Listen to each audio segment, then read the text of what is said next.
अक्सर हम ट्रेन यात्रियों से सुनते हैं कि फलानी बोगी में उनकी सीट कंफर्म हो गई है या फिर फलाने बोगी में वो सफर कर रहे हैं। हो सकता है कि आप भी ऐसा ही कहते हो, मगर क्या आप जानते हैं कि बोगी का सीट से सीधे तौर पर कोई संबंध नहीं है। नमस्कार, मैं हूं आपके साथ दर्श शर्मा। देश में लाखों लोग रोजाना ट्रेन से सफर करते हैं। आम यात्रियों की तरह से कोच और बोगी शब्द का इस्तेमाल हमेशा ट्रेन के डिब्बे के लिए ही किया जाता है। लेकिन क्या आपने कभी सोचा है कि रेल में बोगी और कोच एक ही है या फिर अलग अलग? और अगर अलग है तो इनमें क्या अंतर है? चलिए आज हम आपको इनके बीच का अंतर बताते हैं। ट्रेन के डिब्बे को कोच कहना सही भी है, लेकिन बोगी और कोच में बड़ा फर्क होता है।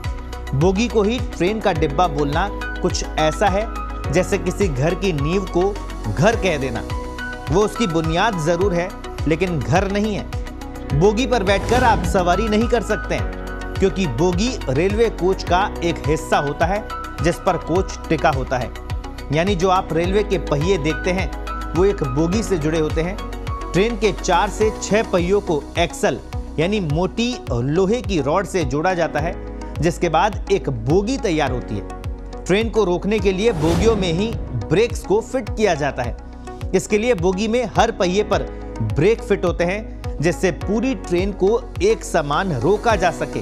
वहीं ट्रेन को हिचकोले से बचाने के लिए बोगी में स्प्रिंग को फिट किया जाता है, जिनकी संख्या 4 से 6 रहती है। ये मोटी स्प्रिंग होती है जो ट्रेन चलने के दौरान बड़े झटकों को झेल जाती है। वहीं ट्रेन के जिस डिब्बे में बैठकर आप यात्रा करते हैं उसे कोच या कार कहा जाता है। एक कोच में 2 बोगी होती है जिस पर कोच को जोड़ा जाता है। यानी एक कोच में कुल 8 पहिए होते हैं जो कि 2 बोगियों से जुड़े होते हैं। रेलवे आपसे इसी कोच में दी जाने वाली सीट का किराया वसूल करता है। इसमें आपको एसी और नॉन एसी की सुविधा मिल जाती है। ये जनरल से लेकर फर्स्ट क्लास एसी तक होते हैं, जिनमें उसकी श्रेणी के हिसाब से किराया तय किया जाता है।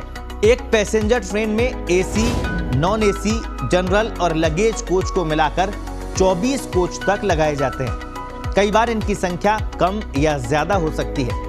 कोच के 2 मुख्य हिस्से होते हैं, पहला कंपार्टमेंट और दूसरा लॉन। कंपार्टमेंट कुल 8 सीटों का होता है।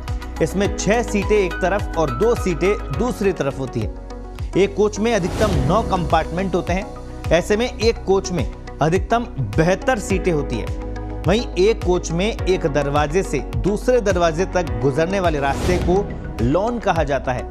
ये लॉन साइड बर्थ और एक साथ दी गई 6 सीटों के बीच होता है। एक और बात बता दें कि कंपार्टमेंट में कैबिन और कूप बनाए जाते हैं। जिस तरफ 6 सीटें होती है, अगर उसका पर्दा बंद करवा दिया जाए या कर दिया जाए, उसके बाहर दरवाजा लगा दिया जाए तो वो कैबिन बन जाता है। आमतौर पर दरवाजे एसी फर्स्ट में ही देखने को मिलते हैं। इन कोच में दूसरी तरफ वाली 2 सीटें नहीं होती है। वहां केवल एक बड़ा वाला कंपार्टमेंट ही होता है जिसके बाहर दरवाजा लगा होता है और कैबिन से बाहर लॉन होता है। वहीं दूसरी तरफ वाली 2 सीटों पर अगर पर्दा लगा दिया जाए तो उसे कूप कहा जाता है। तो ये छोटी छोटी जानकारियां हैं जो कि भारतीय रेलवे की है और अक्सर लोगों को ये पता नहीं होता है। कुछ इसी तरह के वीडियो देखने के लिए आप हमारे साथ बने रहिए।